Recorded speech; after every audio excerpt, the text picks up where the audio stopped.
Busy. Yeah.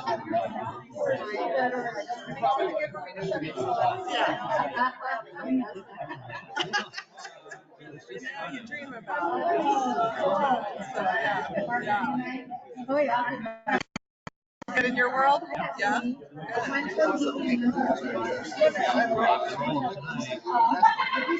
Yeah, the chamber had theirs this morning. It was bad. Talk to you then. I wanted to come because I can't. Chamber does this sports district in a couple weeks, and I can't go to that because it's the day before my markets. I wanted to come here, but they had to sit tonight. Yeah. Right.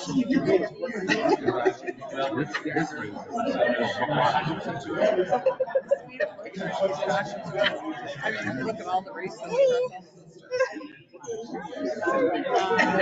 Always does.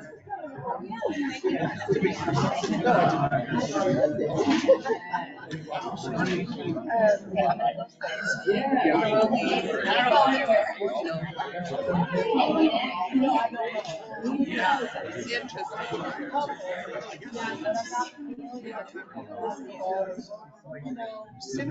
Yeah. Long time no see. Yeah, you too. Oh, I know. I'll take it.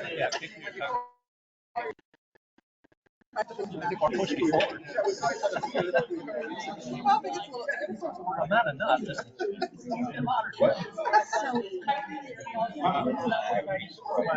Thank you. I was like, oh. This is mine. This is my dad's. Shocking, isn't it?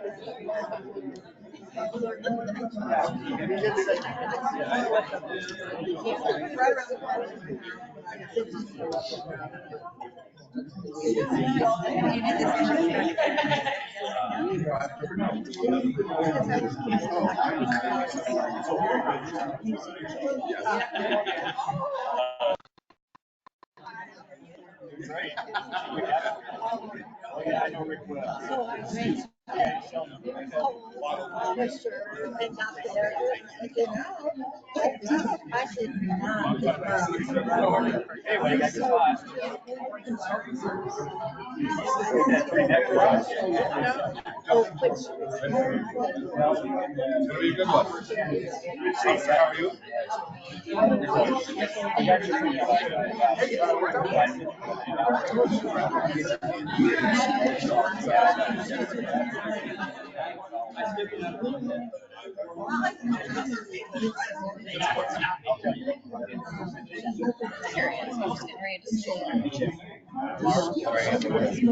Hi, how are you?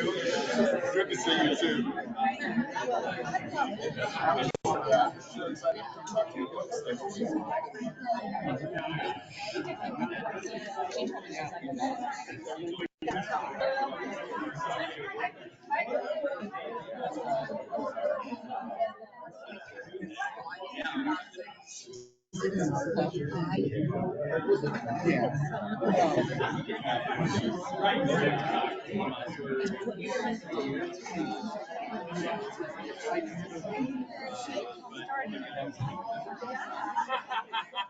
Good to see you.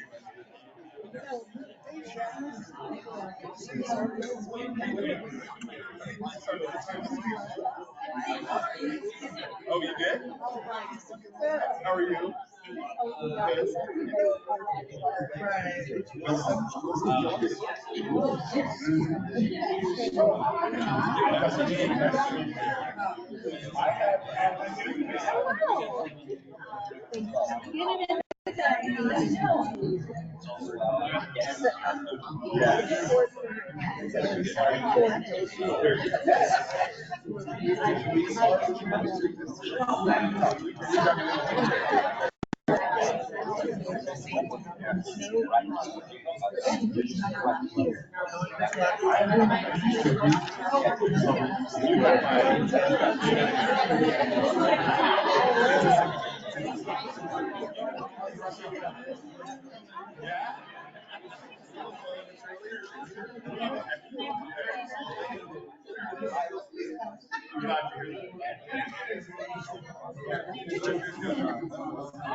Hi,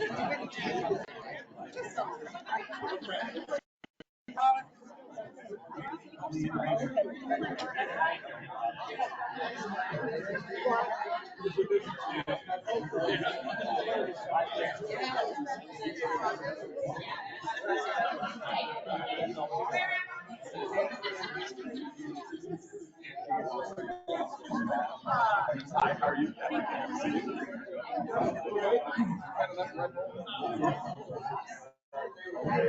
How are you? Good to see you. Hi, Paul. Justin. Nice to meet you. We're ready?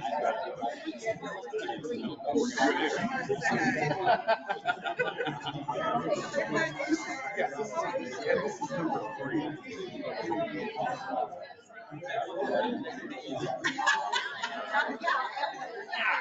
That's right. This is the tripod.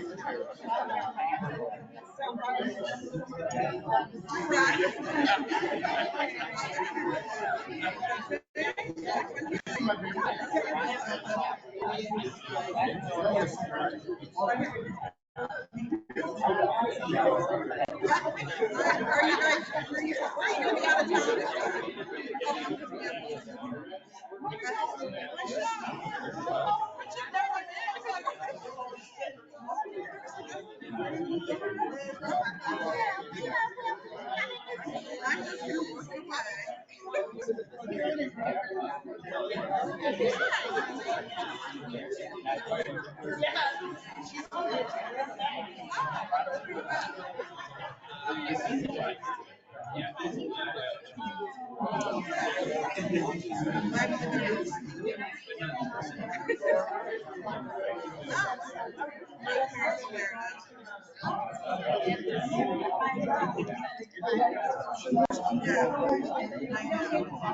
Make sure our names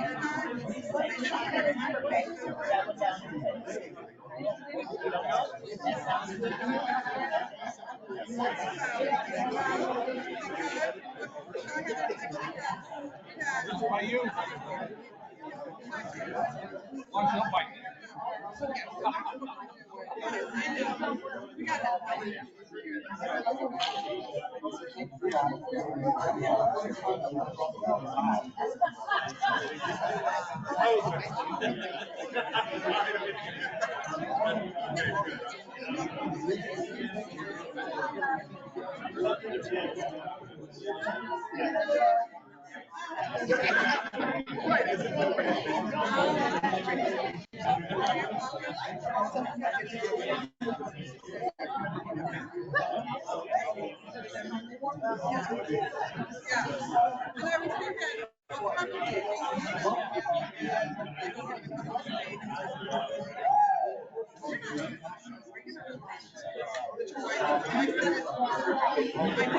How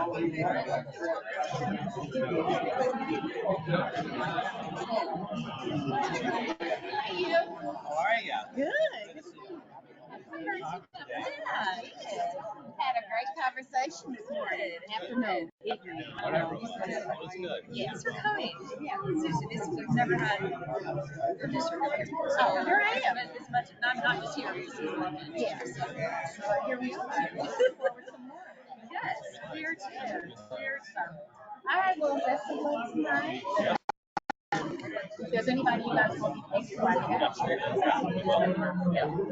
For sure, yeah. Find you know who they are. Okay.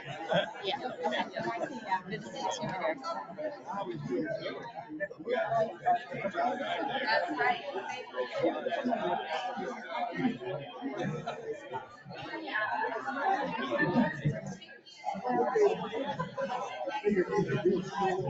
Good evening.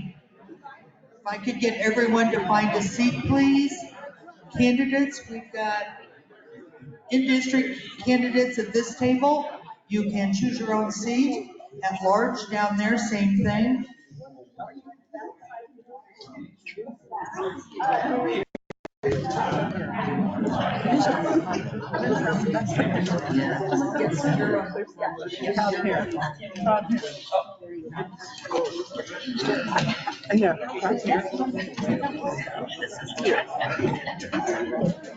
I appreciate everyone being here tonight, especially Mike Mahoney, who does such a great job for us in moderating these events.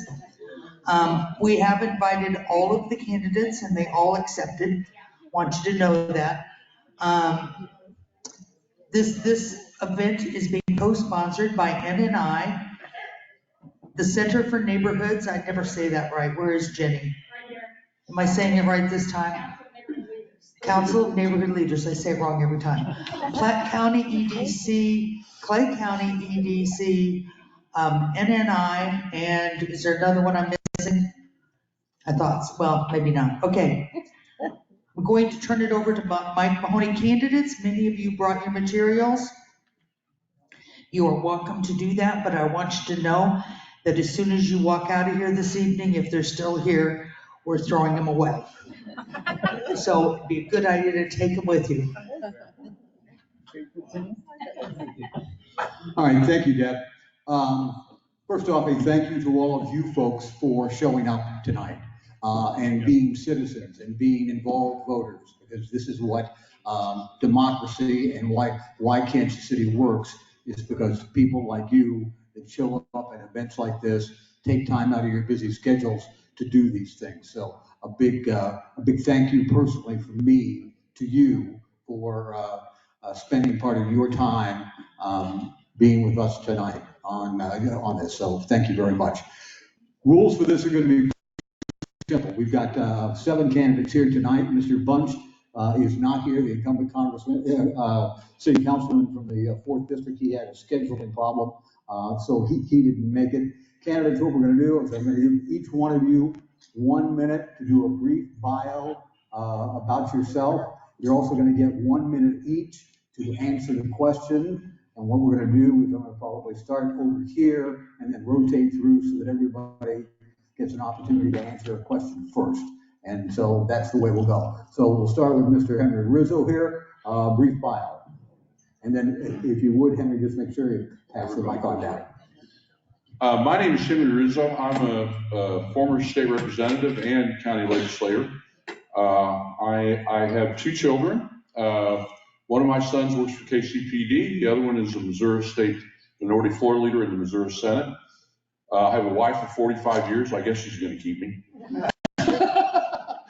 But anyway, I enjoy being here tonight. I tell you, I'd be remiss if I didn't tell you that I want to thank Deb Herman and NNI for being so conscientious about this neighborhood. I go to neighborhood associations all over this district.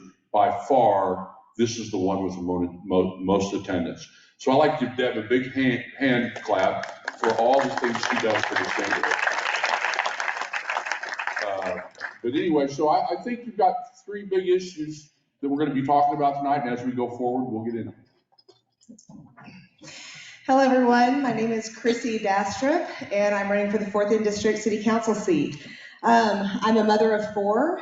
I am a neighborhood leader in the Hyde Park Neighborhood Association, the vice president there. I'm a small business owner. I'm the founder of Trees Market Collective. I have 2 advanced science degrees. I've been an educator. I've also been in public service my whole adult life. Since I was early in my 20s, my husband was stationed at Fort Sill. I was awarded a service medal by the United States Army, and I think I got the bug then and have never stopped. So I'm excited to be here tonight and to see so many familiar faces, and I will have to echo Henry's thanks to NNI and all that they do for the Northland, especially all the neighborhoods around here. So thank you very much. Good evening. My name is Crispin Raya. Currently, I'm an assistant prosecuting attorney in Jackson County in the Special Victims Unit, where I prosecute those who commit acts of domestic violence, sexual and physical assault, mostly against women and children, and all the real awful stuff that happens in our community. I've been doing that for about 8 years. It's not where I began, though. I was born and raised on Kansas City's east side, in a neighborhood that experienced a lot of challenges.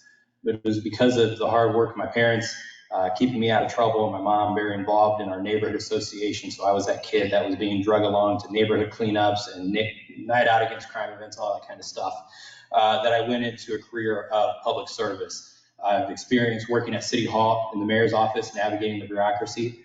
I've experienced being elected I was elected to the Kansas City Public School Board from 2010 to 2014. And as I mentioned, I've been a prosecutor for about 8 years, making sure we have some dangerous folks keeping off our streets. Looking forward to talking to you this evening and telling you about my ideas for the city.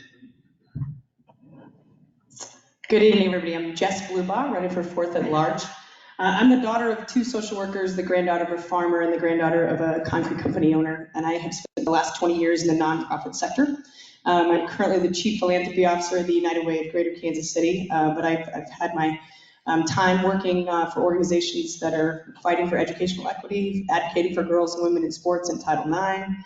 Spent some time at Visit KC and working in our tourism space, and the Kansas City Sports Commission Foundation. So kind of run the gamut of nonprofit work, but I'm also a neighborhood leader. I've been the president of my neighborhood association for the last number of years and involved since I moved into the neighborhood in 2016.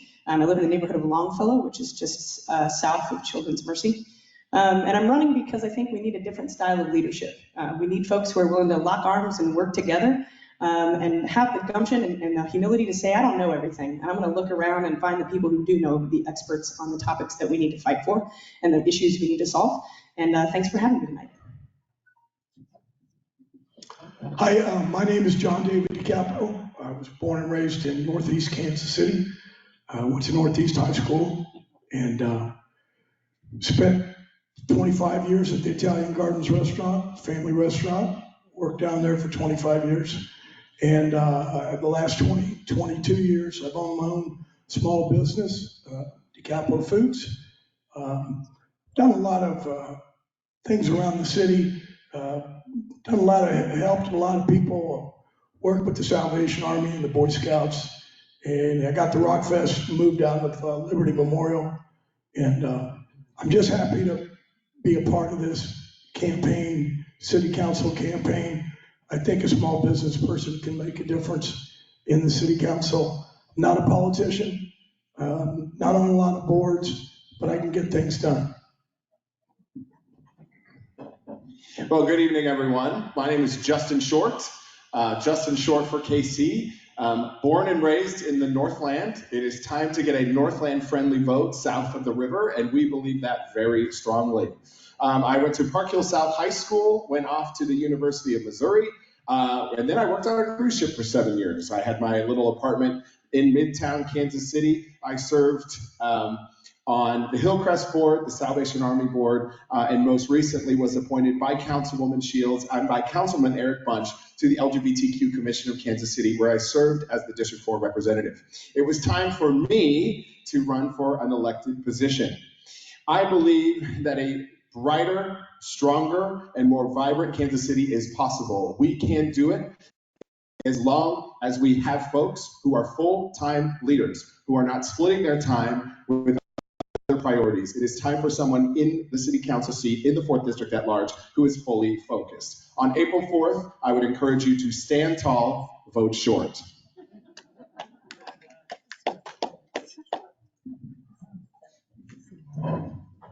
All right, Mr. Rizzo, we're going to start with you on the first question. Just somebody's got to be the lead off. Mr. Rizzo, this question is for all of you, and so we'll repeat the same process. And I will also tell you that I reserve the right to ask a follow-up question at any point in time. Mr. Rizzo, assess for me your opinion of the mayor. He's on the ballot along with you on the 4th of April. And do you? I'm sure you expect to get along with him, but do you anticipate being a political ally? Well, that's an easy question for me to answer. The only political ally I'm going to have is going to be the residents of the 4th District. The mayor is a vital tool I'm going to need in that quest. But there's going to be sometimes we're certainly going to disagree, and I'm going to have my view of the way things happen. The 4th District has been typically kind of been taken advantage of. In the last election, you had 10% of the district north, and you basically have got nothing for 3.5 years. No PIAC money, no general fund money. Your redistricting came out bad. So there's a lot of things that are happening that hurt you. And so I plan to be an advocate for the North. I'm the only one in my field that actually has ties to the Northland. My sons both went to St. Pius and St. Patrick's. My grandsons go to St. Pius and St. James. My cousin sits on the board of NNI, and my whole family lives north. So I have strong ties, and I was born and raised here. I was the legislative aide for a 4th and District City Council office for 2 years, and so I worked with Mayor Lucas off and on. I did not always get the help that I was seeking, but sometimes I did. I think that the Northland would feel a lot better if they had council people who show up for them and who are present in their community, who have real relationships, who care about the problems. And I don't need the mayor's permission to solve anybody's problems in the Northland. I have an entire city staff that basically prioritizes what we ask them to. And so when you have a council person who's engaged, present, working with all of your organizations, working with your communities, and who really appreciates the Northland, you have an ally, you have a partner at City Hall, and that's exactly what I'll be.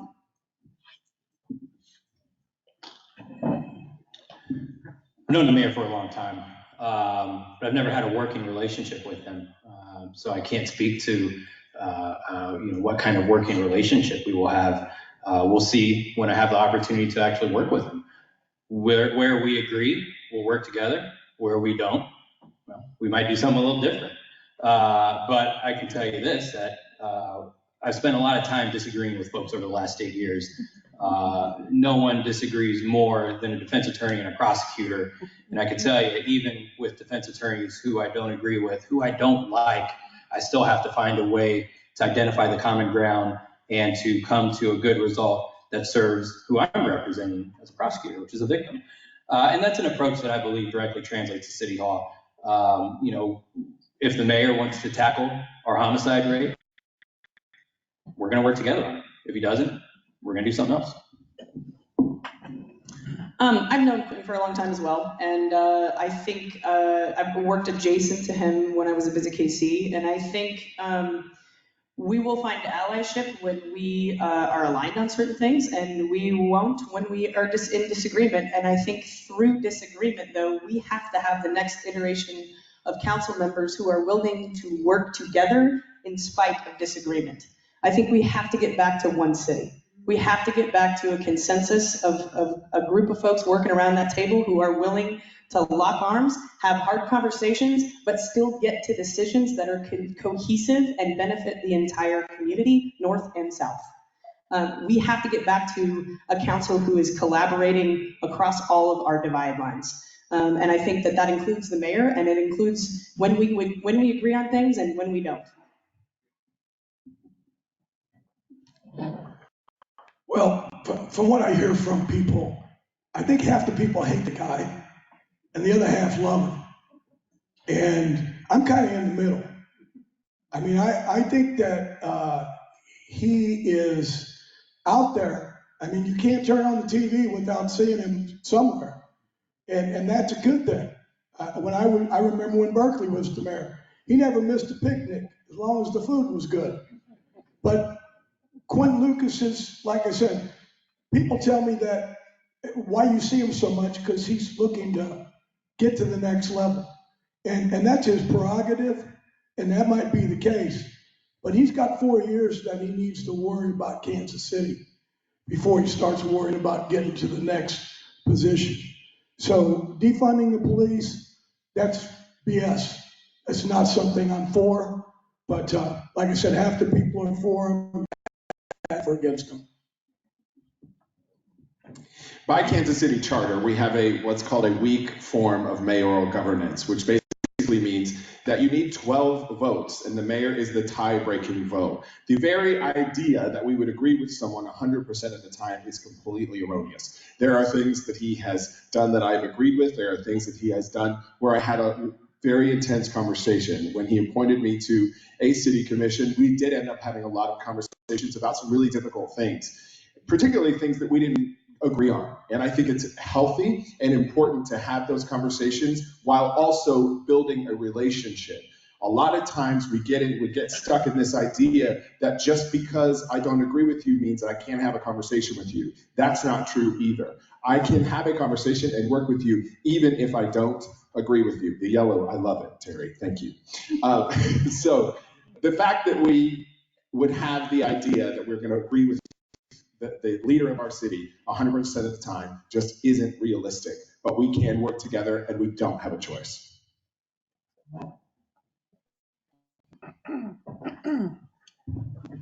I'd let you keep it, but Deb gets mad if you want to do that. So. Chrissy, we'll start with you on this. Very similar question. Assess for me the performance of the city manager. Well, you know, I came to the last one, Michael, so I knew these questions were coming. I have also worked with Brian Platt. I think that when you bring somebody in who is not familiar with Kansas City, that there's a learning curve. I'm grateful for a lot of the access to funding that he has opened up to our city. We are rolling in grants compared to what we were before he came here, and so those are some of the great things that I like. I also think that he wants to do a really good job, but I also know that he prioritizes what his bosses give him to prioritize, and those are the council people and the mayor, because they hire him and they can fire him. So again, when you have a council person who's engaged with you and can go to the city manager and say, the Northland is a priority for me. Here are the things that they need. Here's where I want you to focus. I'm going to follow up with you on this and make sure that it gets done. Then you have a city manager that you might like a little bit more. I think it's important to have a healthy sense of mutual respect between electeds and city staff. And when I worked at City Hall, I saw city council members that would bring in the staff and just tear them to pieces when maybe a good, strong conversation was necessary, but it wasn't productive. And so anyone I work with, I'm going to try and have a strong professional relationship. You know, my opinion on the city manager is I want him to focus and be an active player in reducing violent crime in Kansas City and property crime and these things we're experiencing. Kansas City just experienced 169 homicides this last year. It's our second deadliest year on history. You only need to go back a couple more years to find the most deadly year and third deadliest year. That is a lot of bloodshed and a lot of violence in our community. It is violence that impacts all of us, and it makes it difficult to sell Kansas City as a safe place to raise a family and to do business. My relationship with the city manager is going to be to ask him to be an active player in developing a comprehensive public safety strategy. Mr. Ray, a follow-up, if you will, for a second. When the mayor campaigned 4 years ago to be the mayor, he said one of his goals would be to reduce the number of murders in the city to under the number of 100. He hasn't done that in his first 3 years. It's problematic whether or not it's going to happen this year. How do you think voters should hold him account, or should they hold him account for that particular pledge? How much is this the 5-minute response I get? 1 minute? Yeah. Okay. You know, I think we need to hold City Hall accountable by electing city council members that are going to prioritize this issue. You know, that's not a pipe dream that we can get homicides down to below 100 homicides. It's absolutely doable. The question is, should the mayor be held accountable for it? Well, voters are going to do what voters are going to do. I'm going to ask the voters to look at the level of bloodshed we've had in the community and vote for me, because I'm going to do something about it. I can't tell them what to do for the mayor. That's their prerogative. Anybody else want to chime in on that? We'll just go ahead. All right. Yeah, so back to the city manager question. Back to the city manager. Yeah, yes, please. I mean, I think I would agree with Chrissy. I think when you come in out of market, and I think I experienced this when I was at Visit KC, and we brought in a CEO from out of market who had to understand the landscape here and how we market our community. And I think there is a steep learning curve, and this community is about relationships. At the end of the day, this community in the Midwest, and I learned that more than anything when I moved away and I moved back here. I lived in New York and Atlanta, and I came back here and I was like, man, we do relationships better here than anywhere else. And that is critical to getting things done. And so I think that Brian and his team have come in and they are triaging creative solutions to issues that we have, because we have to have creative solutions to solve these problems, but we have to walk and chew gum at the same time. We have to long-term plan while we are short-term solving. And so I think that's the step that the role that council has to play and get back into the space of, is support the city manager's office and city staff in both doing things right now in immediacy to solve the issues, but also making sure that we're planning for the future in the next 10 to 20 years from now. Well, I've heard good and bad things about the city manager, Brian Platt. you know, as a council person, we make the decisions, and then we are going to rely on the city manager to implement those decisions. It's like the CEO. He's the one that's gonna put the plan into effect. So, you know, I'm looking forward to working with him, and I'm looking forward to come up with new ideas to make this city better, and have the city manager put those ideas in place. I think overall, I am supportive of Brian Platt. Brian Platt came to us from Jersey City. One of the advantages that we have here in Kansas City is that we're not like Jersey City. Jersey City doesn't have any land left. They don't have any growth room. Jersey City's done, right? We are not. And I think that's one of the reasons why Brian Platt came in and why he was hired for that position. Now, I understand that there have been some things in the news recently, and Brian Platt certainly needs to answer for those things. But as a whole office, I believe that Brian Platt is a good direction for our city. One of the things I'm very excited about, and that the Northland should be excited about, is Project Iris. Brian brought Project Iris from Jersey City to Kansas City. It is our on-demand rideshare service, much like Uber and Lyft. It rolls out in the Northland on March the 15th. You'll be able to go zone to zone, anywhere to the airport, and there's different fare levels, but it is a door-to-door transportation service that was wildly successful in Jersey City, and he's bringing it here. I think it's a fantastic idea, particularly for the Northland. Just go back and forth. Get your steps in. Mr. Rizzo. Well, I've had a couple of experiences with Brian Platt, both been bad. I called him. They put 120 homeless about 2 blocks from me. They put them on toxic ground. I was very familiar with it with the state legislature. I called to tell him that this was toxic ground and that they would be harmed if they stayed there. Never returned my call. My second problem is him being in support of defunding the police by $42 million, which later turned into a court case. It was returned back to the city, and they had to fund the $42 million. I think that those two things give me a very, very skewed view of him. Although if he talked to me, maybe that would be good too. But you know, they get in that tower and they forget where they come from, I guess. I think you got to remember with the city manager, 7 votes fires him. So it's our responsibility as council people to keep him on the right track and serving the public. When that doesn't happen, then there has to be another alternative. If you would pass that down to Mr. Ray, we'll go on to the next question. Mr. Ray and the rest of the candidates here, one of the projects that's being debated down at City Hall right now is the City Harvest Project in the 4th District in the River Market. I guess my question is to all of you here is, do you support that plan? And more specifically, do you support it in its original form or in some other form? Mr. Ray, we'll start with you. You know, that's something I'm working to educate myself on. I work hard to make sure before I have an opinion that I understand all the details. That's the prosecutor in me. I follow the evidence. And so I'm learning about it. And when I have an opinion, I'll be happy to share it. But I follow the evidence. And that's what I've done as a prosecutor for 8 years. And that's what I'm going to do with that project and any other initiative that comes before us on the city council. I would say that I've worked with those in the River Market, specifically in City Market, for a long time as it relates to Visit KC, and I think that it would be the same. I would want to know more about those who are living and working in that respective area. How do they feel about it, and are they supportive of it themselves? And if they are, why? And if they're not, say more.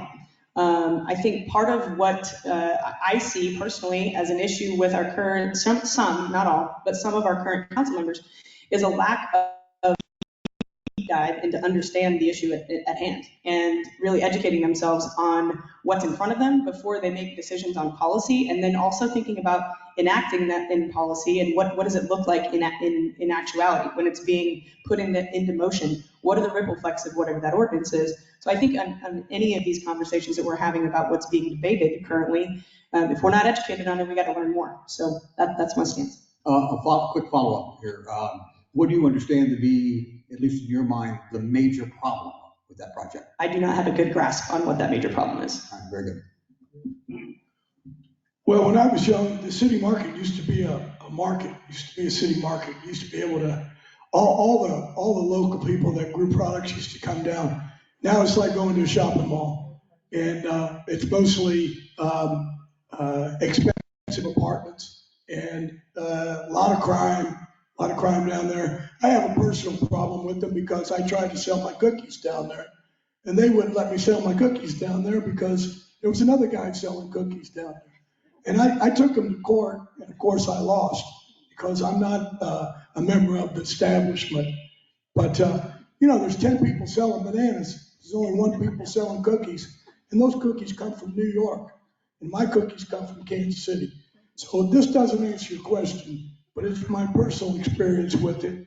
And I think that the city market needs to, it is what it is now. So, we just have to live with it. All right, what do you understand to be the major problem down there besides cookies? Well, crime. Crime's a major problem down the city market. I don't know if we can get the police reports, but there's a tremendous amount of crime down the city market. There's a lot of good stuff going on down at the Berkeley Park with the new stadium, but they're building apartments down there, Michael, that these people, these tenant people can't afford. So if you're going to build apartments down there, at least build them people can afford. Speaking of education, it's important that we bring people to city council who are going to committee meetings, who are going to legislative session. This is the 13-story Flattery and Collins development project that is going down in the River Market. Last week in committee, in the Neighborhood Planning and Development Committee, it hasn't left committee yet because they can't get enough votes to pass it out. And my main issue was that the chair of that committee denied public comment for all the people that had shown up, and I disagree with that fiercely. If people have taken the time to come to City Hall, to park, to pay to park, to walk there, to share their experience, they need to be listened to. The docket could have been open, they could have been heard, and the docket could have been closed, and then it could have been held. The main issue here is parking, particularly as it relates to business parking. The business owners are the ones who showed up to City Hall yesterday when it was brought back into committee. It was held again until March 22nd. So we will hear it again on that date. No decision has been made as it hasn't been passed out of committee, but parking is the biggest concern. It's 280 units, 13 stories. Any follow-up for me? It's parking. You got it. Mr. Rizzo. I'm very familiar with that project. I actually was at the hearing yesterday. The major problem is parking, but there's another major problem too. If they put that building up, they're going to kill the city market. The city market is competing with Olathe, Lenexa, Independence, and Overland Park. They have brand new markets. So if they put that building up, they're going to kill our city market, and it's your money. They are passing that building to developers for passing the property, for $15. It's a $15 million piece of property. Now you got to make up your mind when you get on the council, either for the developers or for the people. That's what your decision's got to be. My opponent, who's not here tonight, obviously, he showed up in the hearing talking for the developers, even though he was looking at 80 small businessmen who said that they didn't want this building. He talked in favor for the developers, and that just goes against my. Thank you. I was also at that hearing yesterday. I was reached out to by some of the small business people who run businesses in the River Market, and they showed up second week in a row with also a bunch of residents. And the issue that was really making everyone pretty upset was that all the community engagement that had been done was based around a certain number of parking spots that was adequate for the River Market and the residents. That area is growing so fast, and not everybody doesn't have a car. In fact, most of them do have cars. They outlined very specific issues about not being able to come home and park, especially on the weekends. And these are folks who live there. And so the issues for the lack of parking were laid out very clearly. And it was agreed to that they would get a certain amount of parking. Then some changes happened between the community engagement and when it was heard in MPD, and even the MPD folks were like, when did this change? Why did it change? Who changed it? So this is, not respecting the community, not understanding the community has real needs that impact their lives, and it's our jobs as leaders to stand up for those folks. Very good. We'll start with Ms. Bloombaugh there. Sort of a two-part question here. Number one, candidates, what are your thoughts on a downtown baseball stadium? What degree, if any, should taxpayer money be involved? And what are your thoughts about the possibility of perhaps the baseball stadium being located in Clay County? And there is some talk about perhaps floating a half-cent sales tax increase to help pay for that. So it's what, three-part question there? Yes, you said two, so it's really three. Yeah, well, So stadium, you like it, funding, and Clay County. Right. Right? Okay. So I've lived in New York and Atlanta, and when I lived in Atlanta, I lived on their streetcar line or their rail line, and I could get on the streetcar and ride it all the way down to the downtown where they had a dome, an arena, and a baseball stadium. I like the idea of a downtown stadium, provided that we have the details necessary to make an educated decision on whether or not it is right in terms of an infrastructure plan, in terms of funding plan, and in terms of when we actually know the location that we're talking about. We're still talking about 5 or 6 or 8 different locations. When we know an actual location of what we're talking about and what the implication of that location is on the neighbors and businesses around it. I am in support of it. If we can come up with a plan that the voters support, if there's going to be public funding for this, y'all are going to get to vote on that and say whether you want it or not. So it's up to you all to say whether you want it or not. But I am a fan of public-private partnerships, and I think there are examples across the country where entirely driven, privately owned entities like that are not good for the community at the end of the day. Well, I'm different than most of the people up here. I think that's the stupidest idea ever, since we have a wonderful stadium out at the Truman Sports Complex. We've got a plan, we call it the DiCapo plan, and we're gonna build a monorail from downtown out to the Truman Sports Complex. This autonomous monorail will take you back and forth for $10. You'll be able to get to the stadium and come back. What that will do is we can build a big Marriott hotel next to the stadium, and people would come into Kansas City, stay at the Marriott, build an amphitheater out there, build some other stuff out there. Those people out there have been promised for 50 years that there's going to be development out around the stadium, and they've gotten nothing. So let's build the monorail. You can jump on downtown, park downtown, jump on the monorail, go out there, see the game. You want to tailgate? Tailgate. I don't want to pay $59 to go to the football, to park my car and see the Chiefs play. And that would alleviate that problem. Mr. DiCapo, follow up on that? How are you going to pay for the monorail? Well, the monorail, they can get money. They got government money, federal money for transportation, and it's a lot cheaper than building a stadium. From what fund would you get it? From what fund? From what federal fund would you get it? They have an infrastructure plan. The government just passed a new infrastructure bill. We can try to get it from there. If not, we'll get it from someplace else, Michael, or we'll pass some bonds and pay for it with the $10 going back and forth. But it's a lot cheaper than a $2 million baseball stadium. Very good. Mr. Short? So the question is, do I support the idea of downtown baseball? Sure, that's a nice idea, but that's not the actual question. The actual question is it right for Kansas City? And my answer to that question, I have no idea. Would I support it in Clay County? No. I think there's a clear site where it needs to go, and that is downtown. If we end up deciding whether or not it needs to go downtown, I think downtown is the best option. I think your second question was about public funding. Was that correct? Correct. Yes, okay. So if you're going to dictate to me that John Sherman says, hey, we need $700 million for this downtown stadium, and we want you to pay for it, hard pass.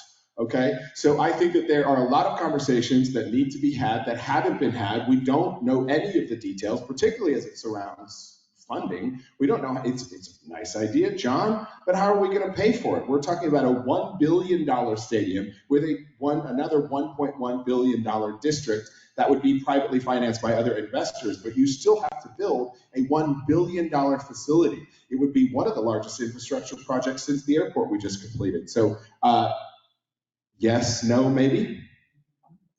We need more info. Thank you, Mike. Mr. Rizzo? I was chairman of the legislature when we negotiated those leases for the stadiums in Jackson County. Then you have a lease there till 2030. If they try to walk away from them leases, it is going to be a disaster. It is going to be millions and millions of dollars the royals are going to have to pay. So they've got to jump that hoop to begin with. Then if once they jump that hoop, currently they're getting $2 million from the city, $2 million from the state, and $2 million from the county. If they try to make that jump and walk away from the leases, they lose that $6 million like that. Believe me, I'm in and out of Jeff City with my son, and there will be no funding for baseball stadiums in Jeff City. It just ain't gonna happen. If you give the city a chance to get off the hook, they can get off the hook. Jackson County will definitely get off the hook. So we have to be real careful about where we go, because we have to make sure the funding is in place. And I think the choice of where that stadium is going to go is going to be up to you folks here. There would have to be a sales tax election that would have to happen. So that is going to be your call, and whatever that support is, yet to be determined. We have a lot of jumps to make. Mr. Rizzo, a follow-up on this. Number one, I haven't heard anybody suggest that the Royals are going to jump the lease in any fashion. Yeah, sure. Okay. But, these things take time, and they're thinking about it. With respect to the 3/8 cents sales tax, it's now in place. Right. That the Royals and the Chiefs split to them. Would you be in favor of renewing that and using that for another 30 years on wherever wherever a new ballpark is, and then using also some of the money for the Chiefs for renovation? Here again, I mean, I would definitely be in favor of putting on the ballot. I think the people in this audience got to decide that. But I'm asking for you as a public policy. Yeah, I think the Royals bring in millions and billions of dollars worth of tourism, so I think they paid the money back. But here again, it's going to be up to the voters to decide that. Now, you're in 2023. You're telling what you're saying, that we're talking about an untouchable when they say that they're going to have this resolved by 2030. If they want to move that stadium, they've got to start making moves right now, which I'm very familiar with that lease. I read it 100 times. If they start if they start making those moves, they could call them in default. They could default them. They could default them next week if they start making moves like they're going to get out of that lease. That's the fear. Not if they honor their lease. If they start making moves towards something down the road, I mean, they're still in accordance with the lease from. No, if they. Yeah, they are. Anyway, go ahead. Oh, go ahead. So anyway, if they do, then I think that, there's going to be a fight with that. But anyway, all right. And I hate those kind of political fights. Right. I don't have a dog in the fight for a baseball stadium. It is not something that I've ever thought about, nor is it something that I've ever heard the voters in the 4th District ask for. I think that it absolutely should be up to voters to decide if there is a value that is worth paying for a downtown stadium. I would never make a decision that big with your money without asking you what you wanted. As far as, what was the second one? Was Clay County was the last one. The second one was, should people pay for it? So if they want to pay for it and they all collectively say this is going to be so worth it that we want to pay for it, then that is your prerogative. But I find myself wondering, we're asking ourselves to tax the whole city to pay for potential downtown baseball. The priorities that I think people would be more likely to tax themselves on would be solutions for homelessness, crime solutions, something that is an impact on every single neighborhood in the 4th District that I talk to. So I think that it's frustrating for our community that we're prioritizing things that have never been the needs of our community.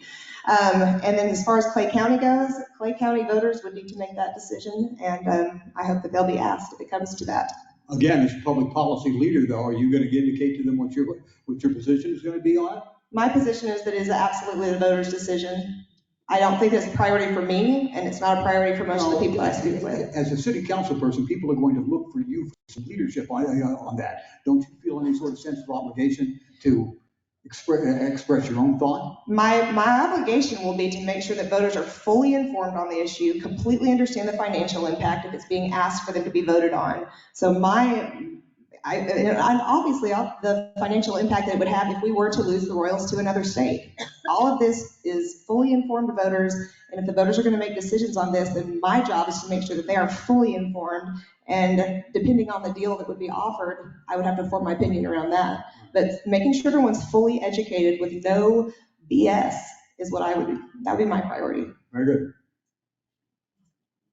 I grew up playing baseball, grew up going to Kaufman, got a lot of nostalgia wrapped up in that park. I've got a little boy on the way. It's going to be born in about a week and a half, and I'm really excited about taking him to baseball games as soon as I could strap him on my chest in one of those things that you strap babies to. And so downtown baseball, I think it's intriguing. But, and I'm not saying this to evade the question, it's impossible to have an educated opinion on this right now. We don't know the location. We're still talking about 5 different locations. We don't know the cost. We don't know the timeline. We have very little information on this thing right now. So the best I can do is tell you what my priorities are going to be in examining whether or not this is a good thing for Kansas City. We need to be able to reduce the risk, mitigate the risk to the city so that we're not taking on debt that's going to burden generations to come. We need to make sure that this is a package that benefits folks in terms of housing and transportation. If I could just have 10 more seconds, I just left downtown where I've worked for 10 years, since 2008, and the Big 12 is going on and parking is a mess. That's something we're gonna have to come up with a solution on if we have a downtown ballpark. All right, we're going to break our format here for just a second. May I have a microphone for a second? We have been joined by 4th District Councilman Eric Bunch, who is also standing for re-election. Eric, I'm going to give you 60 seconds here just to sort of introduce yourself to these folks, and then I have a specific question for you. Sure, Eric Bunch. I guess we're standing, so I'll go ahead and do that. I am late because I have 3 little kids, a 9-year-old and 2 6-year-olds, and a spouse, a wife who is committed to her job as well, and our childcare fell through. And that's the reality sometimes, and that's the reality that I think many of us were faced with over the last couple of years. And walked into this job not knowing what the future held, and 7 months later, COVID. And what I saw was a community, and what I benefited from, and I think many of us benefited from, was seeing the community come together and work together and fight through. And on the city council, we were able to still pass, I think, some pretty solid policies. So I am, sorry that I'm late, and just know that I'm a person who will figure it out. Unfortunately, my wife got home a little earlier than planned from her event, and was able to take over kid duty. So I'm glad that I'm here, and I'm running for re-election for 4th District. Name's Eric Bunch. Thanks. All right, got a question for you, Mr. Bunch. Before you got here, we were talking about the Harvest Project in the River Market. And during the discussion, one of your challengers in this race, Mr. Rizzo, said that during your testimony yesterday at the hearing, that you were there solely talking up the developers, or talking for the developers. What do you say to that charge, Mr. Rizzo? I'm going to give you a chance to respond still. Okay, so. Sure, and how much time are we going to be? Just a quick question. The answer to that is I was not there on behalf of the developers. What I was actually suggesting was that the agreement that everyone had originally decided upon was the one that we should go back to, the one that the developers liked, and the one that and I spoke to multiple business owners that day. The consensus was the original plan. The original plan, which was a simple solution. Let's go back to the original plan. I think that And I think the challenge there, though, is, and the reason why I say that is because that's what the voter, that's what the community said, that's what the developer said, that's what the city manager had said, and everyone thought that was okay. But what I think is problematic, and I will throw this out there, and I'm still questioning whether I'm going to support the actual amendment at the end of the day, because it's pitting car parking against affordable housing. We're deciding on a property development, and I think the development is great. I think that it's a great precedent. I think that we should be developing more densely in the river market. However, we are pitting literally affordable housing against parking. And so I think that that's something that we have to really strongly consider. Very good. As a policy decision. And I think you probably know where I stand. Thank you. Mr. Rizzo, any response? I think maybe we were in different hearings yesterday. He came down to a hearing that included plans and zoning, he wasn't even on the committee, and talked in favor of the project, and talked about how the parking needed to be done and this and that. The district councilman coming down and using his influence to try to get a project done is real evident. Now, the facts are skewed. He just said that the people were all for it. At the end, well, that's not what they told me, and I was with the opposition. 80 of them said they were not for it. And so I think we were in different committee hearings, because that's not what I understood. All right, very good. We're going to resume our line of questioning here. Mr. Bunch, we're sort of rotating this around on who goes first. And you're, I think, in the hole here, so stand by. Mr. DeCapo, we're going to start with you on this for a second. I want to talk about housing, which is another major issue for the city right now. How do you evaluate, Mr. DeCapo, and the rest of the candidates, the city's approach to providing affordable housing? Where are we at now? And more importantly, where are we going in the future here? And in particular, in this district, and even more specific, in the part of the fourth that's in the Northland. Sir. Well, I mean, I think we're going about it the wrong way.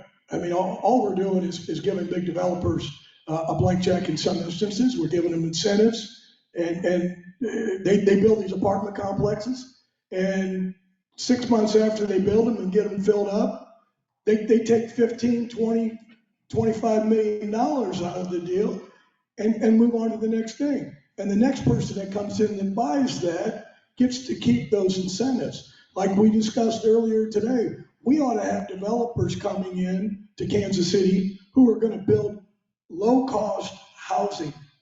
Give them the incentives. We need low-cost housing in Kansas City. We're not getting it. We need to find developers, bring them in from somewhere, or find homegrown Kansas City developers who can build low-cost housing and give those folks the incentive. Those are the ones we need. We don't need all these expensive apartments being built with TIF and tax incentives.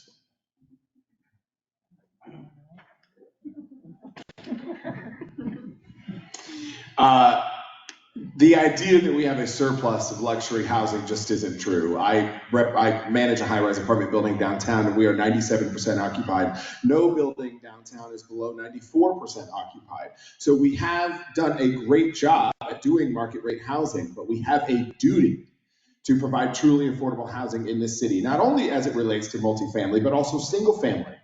A single family starter home right now is $375,000 to $390,000.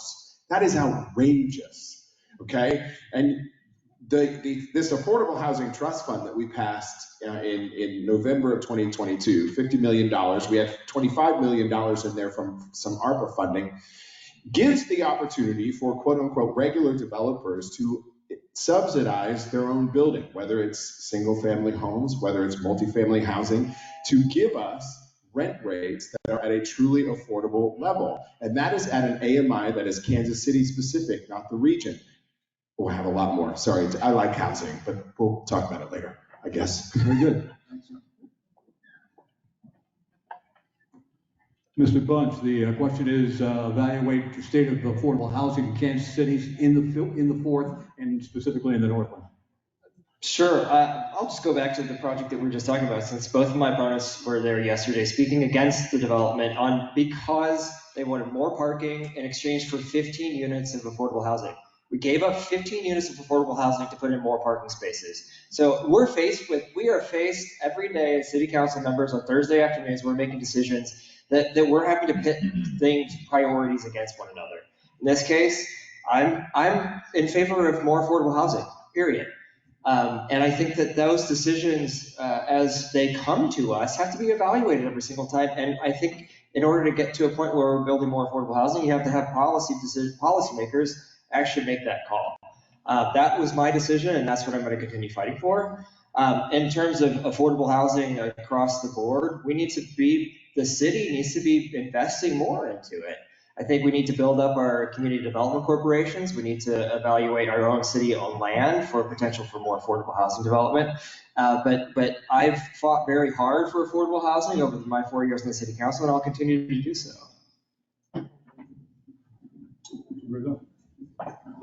Yeah. The units he was talking about yesterday is going to be 30% affordable housing. The other units are going to run between over $1,000 to $2,200, $2,300. So 70% is luxury housing. So I think he's a little misunderstanding about helping get affordable housing. We could have a lot of affordable housing if we wouldn't have spent in excess of $7 million on bike paths. That would buy a lot of affordable housing. We could have a lot of affordable housing if we wouldn't have spent $30 million on a crime program that he just voted for, that we have no idea where that money's going. No idea. And the last I heard was that Northland hasn't even been called about what they're going to get. So there's a lot of waste in City Hall. Now it is what it is. Numbers don't lie. Numbers tell us that there's a lot of money that we need to direct to working class housing. I represented a district in Northeast that had to have working class housing, and they worked it out, and we will work it out. Let's talk about numbers. How many think that about $1,000 a month is affordable housing? The affordable housing that Councilman Bunch is talking about at 50% AMI for the region is still around $1,000 a month. So I don't think that that's truly affordable. We need truly affordable housing. We should only be using HUD's definition for affordable housing if we're even using that word, first of all. Also, we've done a good job at looking at how to create ongoing revenue streams for affordable housing, but we don't have the path forward with our partners in the community to build it efficiently and at critical mass. We do need to be working with our CDCs. We need to be working with people who build affordable housing, people who have entities that can foster affordable housing without needing a 23% return like a private developer usually does. So we do need to continue to look at additional revenue streams because we have a lot of catching up to do to make sure that we have affordable housing, especially close to jobs like here in the Northland. So we have a lot to do, but it's all possible, and we have to use the right definition for affordable housing. In regards to the area that the question was about, that Mike asked about, this part of the 4th District that is north of the river, you're talking Old Briar Cliff, you're talking Sherwood Estates, you're talking those surrounding neighborhoods. Neighborhoods that have a housing stock that consists mostly of post-World War II ranch-style housing, aging housing. And I think it's important for folks, our friends south of the river, to be educated that the Northland is not a monolith. Northland's actually very diverse, especially in this area that we are talking about. And if you look at the challenges these neighborhoods in that part of the 4th are facing, you have a lot more in common with neighborhoods in the Northeast, with neighborhoods in Midtown, and then you have struggling, aging housing stock. You have a high density of seniors and folks on fixed incomes. And so I'm a big supporter of NNI and the home repair program and everything Northland Neighborhoods is doing. I'm going to be a big supporter of making sure they have the funding from the city and working with Northland to see if the city can be a direct partner in some of that. I think housing is a very complicated issue, and we have to use all of the tools in our tool belt to attack this issue on a local level. So that is getting really creative with local developers, and there are some of them here in this community that are willing to work collaboratively to build mixed income housing and create space for affordable units. We have to get creative with how we use open land mass. But I think the conversation that we are not having on a local level is it is not up to municipalities to solve this problem on their own. No city in this country can solve affordable housing issue on the municipal shoulders alone. It is on the shoulder and the heads of state and federal government to support municipalities in doing this, and we cannot do this alone. We can't afford it. It's too expensive. $50 million in the housing trust fund is great. It's going to solve some housing, but it's going to build we need 36,000 units of affordable housing across this city. $50 million is going to build a tiny, tiny scratch into what we need there. So we have to attack this with the most creativity possible, but we also have to work collaboratively with our tools that we have here on the local level. Thank you. Pass it on down to Mr. Short if you want. Thanks. We could spend the rest of the night talking about what I'm about to bring up here. So let me just try to couch the question like this. If there is one thing that you could change to effectively reduce crime in Kansas City or improve the Kansas City police, what would that one thing be? More officers in the street. I have a minute. Okay. I found out today that our campaign was endorsed by the Fraternal Order of Police. And one of the things that's important to me is making sure that we have more officers in the street. Right now, in the Northland, if you call the police, you might be waiting 22, 24, 28 minutes because they're coming from South Patrol. And that is an issue. Response time is an issue. Accountability is important, but we have to provide a public safety that is a system that is effective for the city of Kansas City. We don't have a choice. Our very future depends on it. As was already established this evening, this is one of the most violent years on record. And one of the ways that we do that is working collaboratively with our police department in building bridges to ensure that public safety is strong into perpetuity. Additionally, there are other outside organizations that are working to curb violent crime in our city. We need to support those as well.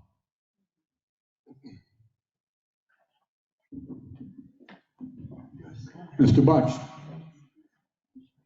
I believe in data, and I believe in case studies. I believe in great examples. The city of Omaha, Nebraska, cut its violent crime by 35%. Went from record high murder rates to almost nothing compared to Kansas City. They did that through funding upstream initiatives. They still had the police department, but they started to fund things that actually treated crime at its root cause. It addressed issues like trauma-informed care. They funded programs that helped people resolve conflict through discussions and soft skills. They connected people to organizations who were doing the hard work on the ground. And that's something that I have worked to fund. I've worked with my colleagues on the city council. We have fortunately found $30 million over the next 5 years to help fund this, to support, because crime doesn't, officers react to crime. We still need to have law enforcement, but we also need to at the same time treat violent crime at its root cause. And that's what we'll continue to do. Just for a quick survey, all those that believe we should fully fund the police department, raise their hands. All those that believe we shouldn't fund the police department fully, raise their hand. Wow. Good, okay. Well, here's what I believe. The police department deserves full funding. My opponent today received an endorsement of a group called Revolution. Revolution is a spinoff of a group under Bernie Sanders that believes in defunding the police. I can't go along with that. The police has all kinds of problems, just like we all do, but when you call that 9/11, you want them to come. I want them to come. So I fully support the police department. I fully support funding them, and I fully support finding an answer to what our problems are. But having a social worker show up when husband and wife pulled knives on each other is not the way to handle that. They've tried it in other countries. Minnesota tried it, it failed. We need strong policemen, we need good ethical policemen, and we need them now. Thank you. Mr. Rizzo? Yes. Was the Kansas City Police Department ever defunded? Yes, $42 million and went to court and they gave it back. Was that money? Shake your head about it. Was that money? $42 million. Hang on, I'm asking a question. All right, was that? I'll ask the questions. Okay, okay. Was that money actually taken out of their account, or was it moved aside and dedicated for crime prevention? Because defunding the police and rededicating it are two different things. They actually took On the mic, please. They actually took $30 million. A court case was filed, went to the Attorney General, handled it, and then the judge ruled they violated Chapter 84 of RSMO, then the money was given back. Now, there's been some other movements of money around, I get that, but they actually had to move the money around that I'm talking about because the judge ruled they violated the Missouri State statute on it. And so he might talk about something else, but I know what I know. I spent 20 years in law, so I think I'm pretty good at what I do. Mr. Bunch, you want to respond? Yeah. We'll get back in order in a second. Yeah, sure. Here's the deal. Every single year over the last 10 years, the police department budget has increased by $100 million. $100 million has increased, and crime has continued to go up. The issue that we kept hearing is that there aren't enough officers. We need funding for the police academy class. We would give that money over as a blank check to the police department. They would turn around and spend it on something other than police officers. At the time that this change happened, they had 600 fewer officers than they were budgeted for. Right now, they have 500 fewer officers than they're budgeted for. And so our solution was, if we're gonna write you a blank check, we're gonna say, let's bring back $42 million. The same week or a week later, we gave them an ordinance that gave them $45 million, so an additional $3 million to have an academy class. So $42 million came out, immediately $45 million went back. So the police department was never defunded. We just said, if you claim that you need more officers, then spend the money on that and let's codify that. And that's what the ordinance did. It never defunded anything. Now, hang on for a second. Does anybody else want to get in on this? I figured as much. Okay. Chrissy, do you want an opportunity? I do not want in on this before go ahead. You're hearing a false dichotomy that it's either police department is all the solution or no police department is all solution. It is complete BS that those are our only options on the table. In 2014, this city came together and we reduced homicides by 30% to 76 homicides. It was a 42-year low for homicides. And so while we're sitting here arguing about it's either all police or it's no police, people are dying. Homes are being burglarized. Folks are being victimized. I fight these cases in court. I know the impacts this has on families.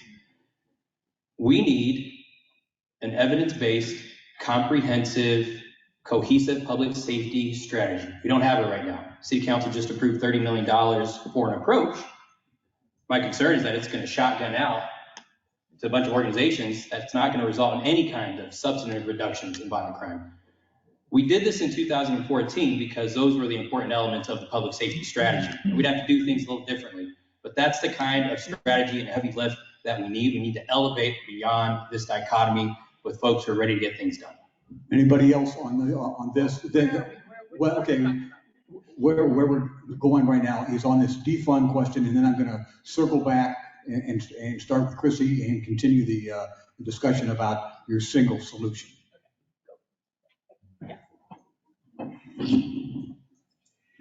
Thank you.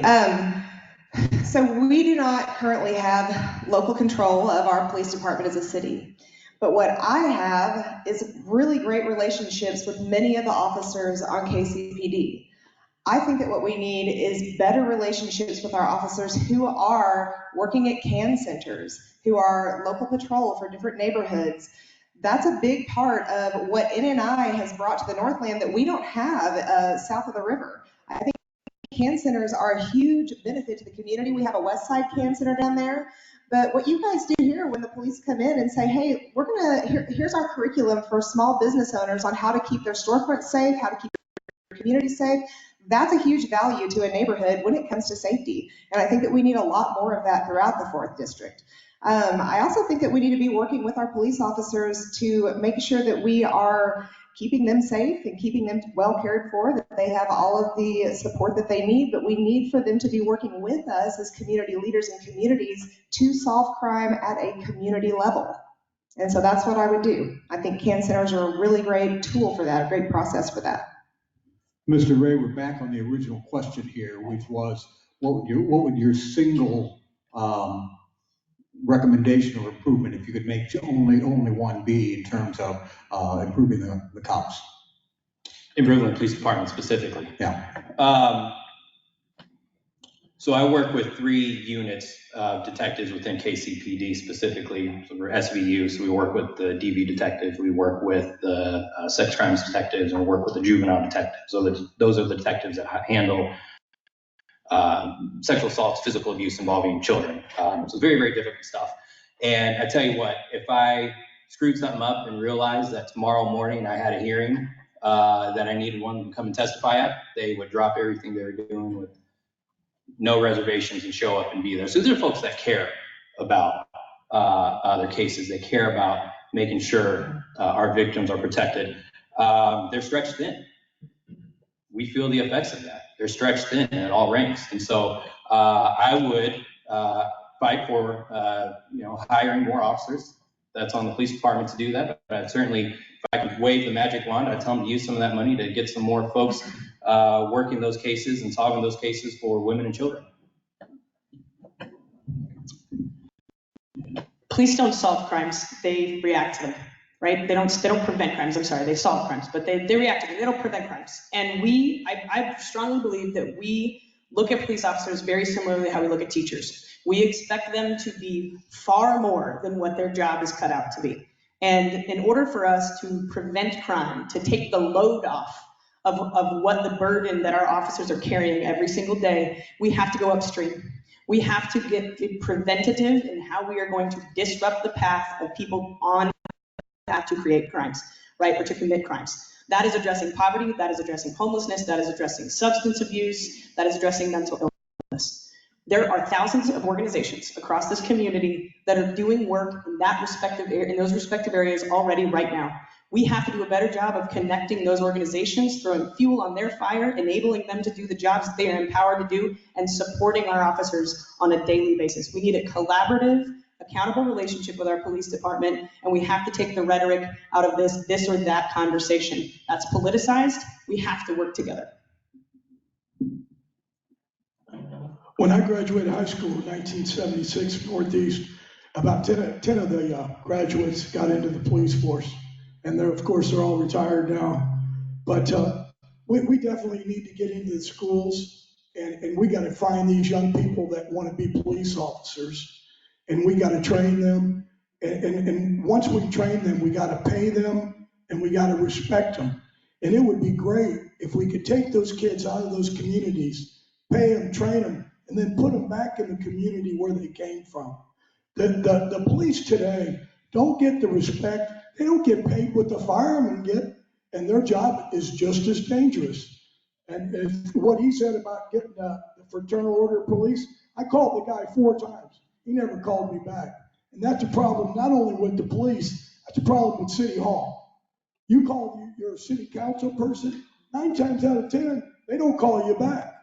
I'm the kind of guy that's, when I get in to be a city councilman, you call me, I'm gonna call you back. I might not be able to solve all your problems, but I'm gonna show you common courtesy. Oh, okay.